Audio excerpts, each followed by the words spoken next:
It's the Edible Valley podcast. I'm Chef Jonathan Frazier. And I'm William Stringer. And today we're going to get into a little connection of what's going on this summer.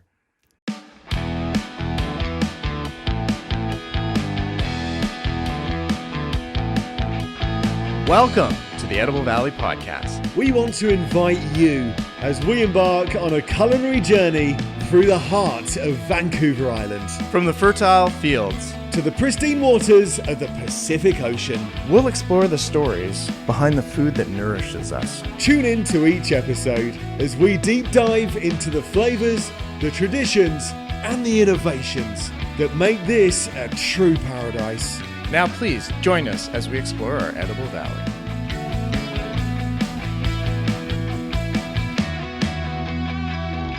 Well, welcome on board. We are at a new location and a big thanks is in order. Holy jeez. A big thanks to you for getting us back into Jet FM using the studio here. Well, thank you so much to the folks at 98.9 Jet FM. They are an absolutely wonderful local team of people. I've worked with them for coming on 5 years now. I've been on the Jet in some form. They are, and that is actually by far the longest employer I've ever had. I was just talking to Kent Shoemaker, the program director, about that the other day.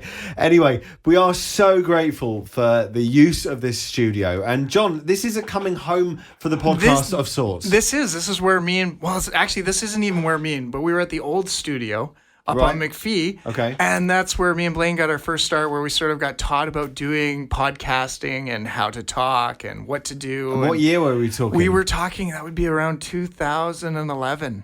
Oh, wow. That was when we called it 2000 and something. Yeah, exactly. 2024. So yeah, we are in the cockpit. If you're looking on the camera, we are in the cockpit of the 98.9 Jet FM studio, and we are so grateful. We are really looking forward to working with the Jet. What a wonderful local station. Well, and I think this is just a great place for people to come in and join us, and we can have some really great conversations about food. Because that's what we're here for, right? We just want to talk about what we love eating and what we love sharing with people. So this is a great place to share it with. Plus, we get to look out the window here and see the town as the cars roll by. So I love it. Honestly, I really love the view from here being right in downtown Courtenay. It is really fun.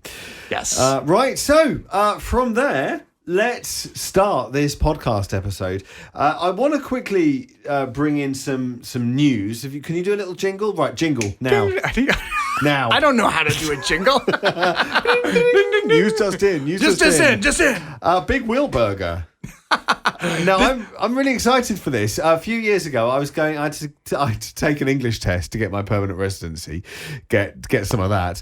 And I went down to Victoria. I said to some people, what's a really good burger down in Victoria that I can have driving back? Because actually doing an English test as a native English speaker is surprisingly stressful. And I nearly failed listening. Yeah. And they said, Big Wheel Burger. And I went well out of my way to have that. It was absolutely delicious. And it's actually got a lot of good stuff going for it as a company. Yeah, they're a really well-renowned company, and they bought a property up here, and something went wrong before COVID and all that, and they were going to build a spot. Yeah. Anyways, I just had heard some rumors that they've purchased Bisque, wow, where the Bisque location is, and that they've been gutting out that location, and that is going to be their new location. So this is like very, very first-hand information. I got this from a friend of a friend. The rumor mill with Jonathan Frazier. The rumor mill. But usually these things turn out right for me. So that's an exciting news for the town here. That is. Now, I know we've got a lot to get through, and we're going to get right there. But I just want to quickly say, this is a really good fast food chain, and I'm not being paid in any way to say this. Unless they would like to pay us. You're welcome to, yeah, and I'll say it.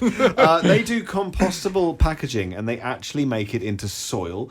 They only use high efficiency appliances, and it just goes on and on, paying well above the fair working wage and things like this. This is a great company to be coming into the town. I'm telling you, this is going to be great. Sounds like another wonderful company we have in this community. Go on, locals. Oh, yeah. Yeah. And 98.9 Jet FM. There it is. We got so many great businesses in this honestly, area. we truly are very lucky. I'm just throwing a little plug in for myself, but that's always a good one to come down to the river and enjoy some of the fine local foods from the Comox Valley. Are we just plugging stuff? We're now? just plugging I'm a stuff realtor. today. And you sold my house. I think that's the thing is we have to explain to everyone, we have not been around for a month now, right? Like we've been go. We've been trying to set up the studio, getting ourselves ready to go here. As in the house is gone. Yeah. I just finished up working at North Island College doing teaching some international students there for a little bit. So it's time to get into the podcasting world again. And now we're going to be doing set bi-weekly. Yeah. We have the studio every second week. Yeah. So we're going to have invite guests down here so they can come down, chat with us, and we can find out all the amazing, wonderful things happening here in the Comox Valley and our edible valley, right? Now, it is it's the middle of June already. So what's going on? Oh my God. Well, okay. So I've been off in Edmonton. Yeah. I just got back from Edmonton at the end of May there.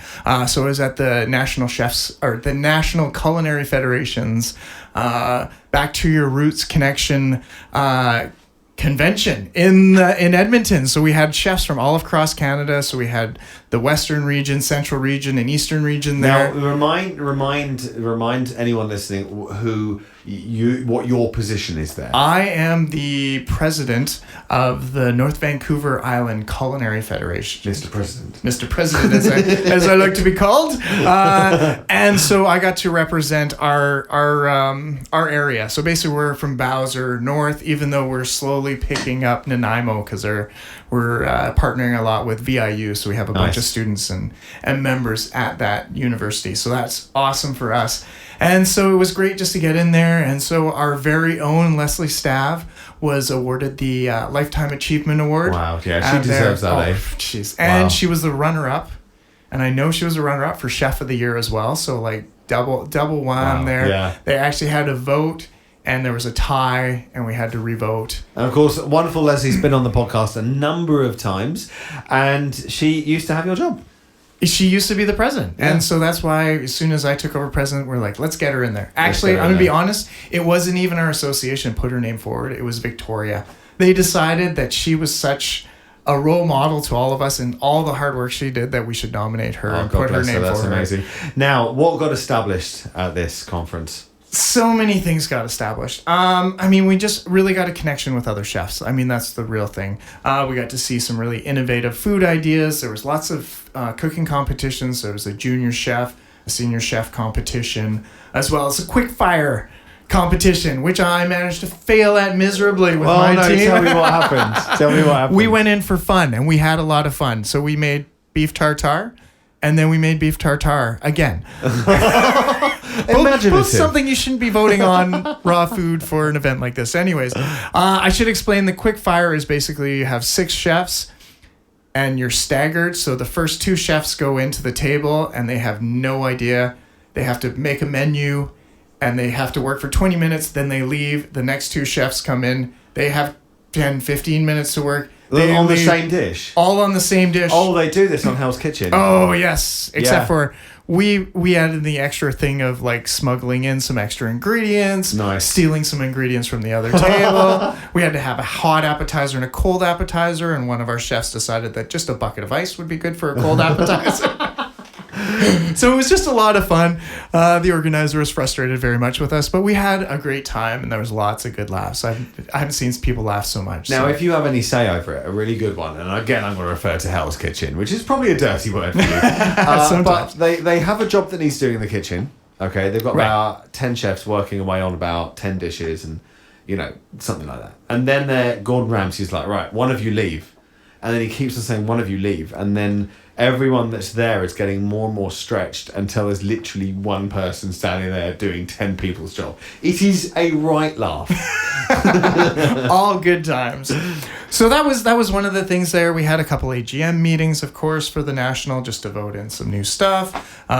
Put some new people on the board, took some people off. Keep it going, just to keep the energized. Yeah. And then we had a beautiful barbecue down at Fort Edmonton where they rolled out these cylinder barbecues, and we did roasted chicken, and they had a band and all that out for us, and we got to tour Fort Edmonton, which was really cool. And then we broke off and did a couple different groups. So there was a group that went and did foraging for the day. There was a group that did a Ukrainian expedition Love cooking it. thing, Love and it. then there was my tour, which we went on a beer and bites. I think it's a tour. nacho. Beer and bites. So we went to the Happy Beer Street in Edmonton, and there's a ton of breweries down there. They're doing some amazing stuff down there. So we sort of went around and got to sample food and beers from a couple of the establishments and sort of see the difference in the breweries and how they're all working together to make it a better place, right? Which was really cool. It was so you're tapping into that food scene. That's exactly. And that drink little scene. tapping, Yeah. and I like that one. Okay, now here's the question on everyone's lips. How was the weather? You know what? I hear it was a lot better than it was here. Okay, fair enough. I hear it's awful out there now. Actually, Well, we had to deal with all the Edmonton Oiler fans because there was a lot of them. I'm Oilers till I die. I need to tell you this right now. It kind of hurt my feelings knowing Oilers that till we I got die. beat so bad by them here. Poor Vancouver, fighting to the last minute, and then anyways, we went out there and we did support the Edmonton Oilers. So that was fun. It was hard, but we did it. Okay, now we're ready. Wow, we're already 10 minutes into the podcast. Lots going on this summer. Shellfish Festival. Shellfish Festival. Let's get into the Shellfish Festival. This is a big one. You know what? This is what I spent my whole day doing today. Okay. Talking about the Shellfish Festival. To everybody. Oh, nice. Okay. Well, because first of all, I got us media passes. So I was going to say, well, okay, that's my announcement down the drain. Thanks. We're going to the Shellfish Festival. That's right. I am going to strap Will with a mic, and he's going to go. What are we going to say then? You're going to talk to everyone. Yes. So if you're going to be at the Shellfish Festival, keep an eye out for Will because he'll be wanting to talk to everyone. It's going to be a busy one. I've actually also got just a small matter of a wedding in Vancouver in the middle of it. So I'm going to be, but it's Friday as well, isn't it? We're doing Friday night. So Yeah. I'll tell you. So Easy. this is what This is gonna be I am easy. actually doing. I got roped into a lot here. Okay, As of yeah. yesterday, I was doing one thing with the Chefs Association. Okay. Now I've got about 6. So we're doing crab boil on Friday night. Okay. So I think it's about 225 people, and we're gonna myself and 4 other chefs. Of course, the coordinating chef Ned Bell will be there. Okay. And Hey. so I was on a Zoom call with him today, chatting about this. Anyway, so we're gonna have this big boil of crabs up there, and so corn and steamed potatoes and all that good stuff on And the they table. can I ask, are they being sympathetically dispatched? Exactly. They're being through the head? Yeah, they're doing it all proproperly. Okay, good. They're actually not gonna- chucking the live onto They're going to actually be doing it down in Victoria, Okay. and then shipping up the legs to us. Because, But they're going to be doing Yes. it in the good. Okay. Well, and then that's the other thing, because on Sunday I'm doing a masterclass on crab. Oh, okay. College, So- at the college. No, at Mount Washington. Oh, that's All Sunday. part of the Okay, same yeah. thing. So all part of the same thing as I'll be doing. So I'm going to do the crab bake in the beginning. Am I going to be eating, or am I going to be out the If back? there's food left over, Brilliant. I know. You're I gonna know get. exactly I'm going to what bring you're you saying. scraps.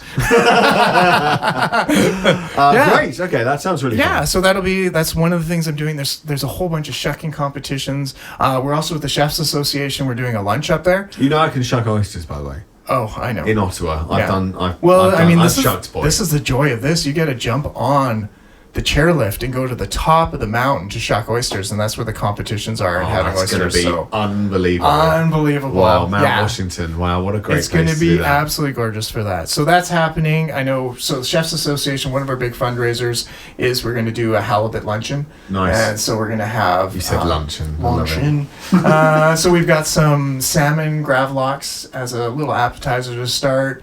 We're doing a tumbo seafood broth bowl Nice. for a starter, and then we're doing a buffet, and we're still doing prosciutto wrapped halibut. We're doing some crab or tomato stuffed with crab and leeks. Delicious. There'll be some sautéed vegetables up there, and there's one other delightful thing that we're gonna do a brown rice with shiitake mushrooms in it. There's a way you talk when you talk about food.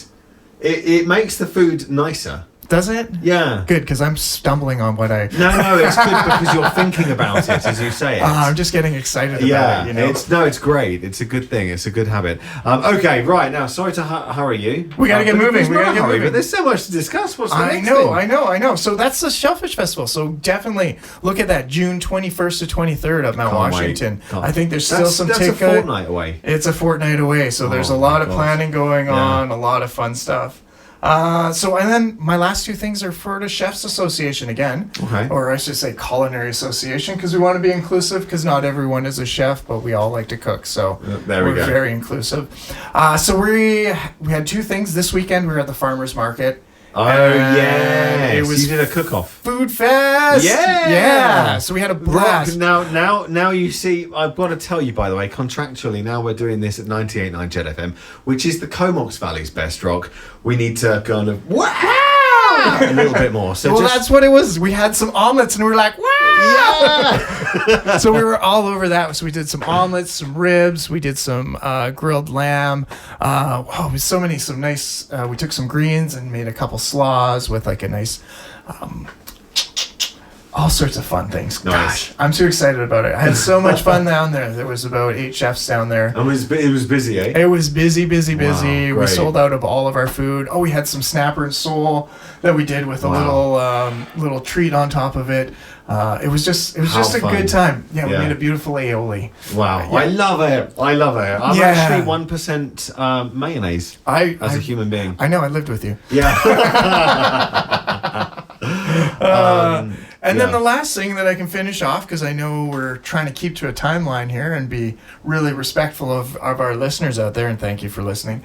We had our installation dinner for the executive board for the Culinary Association at Innisfree Farms. Oh, I love Innisfree Farms. Oh, you got to go. So it's a botanical garden, isn't it? Yes, it's botanical, and they have a beautiful little cafe that's out there. Yeah, such love, honestly, as well. I used to go there and do a bit of stuff for the Jet Rock Patrol, and they're so kind, so welcoming, and the place is so peaceful. Yeah, and it was just the perfect area for us to come down. We had As You Like It catering with Laura, and she did this beautiful spread for us, like some nice salads and roasted pork and some chicken, and it was just like everyone left there full, and it was super great because we got to give out a whole bunch of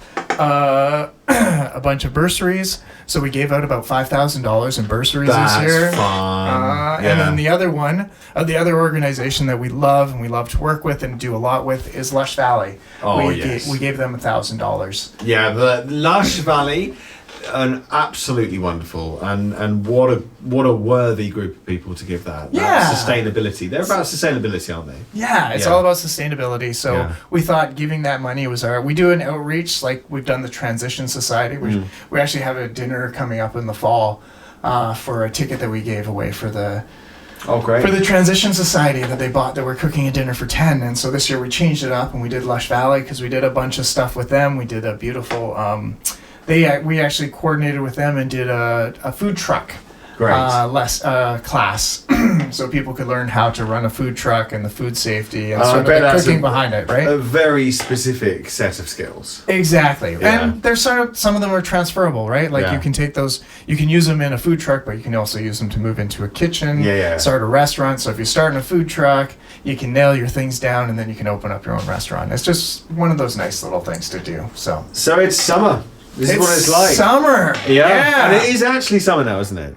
Basically, I would say it is. It is getting warm out there, and I'm ready to go tubing. Yes, I saw a bunch of people tubing the other day, so that has now officially started. Yes. Yeah. The tubing season is relatively short, though, isn't it? The minute September hits, that's it. No more tubers. And not that I can see. Well, because what happens is people get into fishing. Right. And as soon as the salmon runs come down there, yeah, it gets really hard to dodge in between the fly fishermen. Yeah. And when they catch your tube, it's just never good. No, pop. And then you're walking back. All right, well, John, thank you so much. And once again, thank you very much to the great folks here at 98.9 Jet FM that are allowing us to use this amazing, state-of-the-art, brand new downtown studio. It is wonderful. If you're going past on 6th Street, do have a look, because the presenters are here, and it's great to listen on the radio and see them here working hard to entertain the good folks of the Comox Valley. Exactly. And thank you for listening to the Edible Valley podcast. Absolutely, thank you. We're looking for a whole round of guests for this summer. We'd love to talk to a bunch of people. We're working on our video work, so we're going to have a lot of stuff up on YouTube pretty quick here. Handy. So there's lots of fun things happening with the Edible Valley, and we're going to be up consistency. Yeah, we're going to go bi-weekly, aren't we? Definitely bi-weekly. So you should be able to have every second week get another episode of two of your favorite hosts of the Comox Valley. And if not, you got to listen to the farmers, the chefs, and the cooks, and the people that make the food in your community. So check us out at theediblevalley.com. Email us at ediblevalley@gmail.com, and we would love to hear from you. That's it for now, though. Can't wait to see you in a fortnight. But for now, this is the Edible Valley podcast. My name's William Stringer. I'm Chef Jonathan Frazier. And have a good one.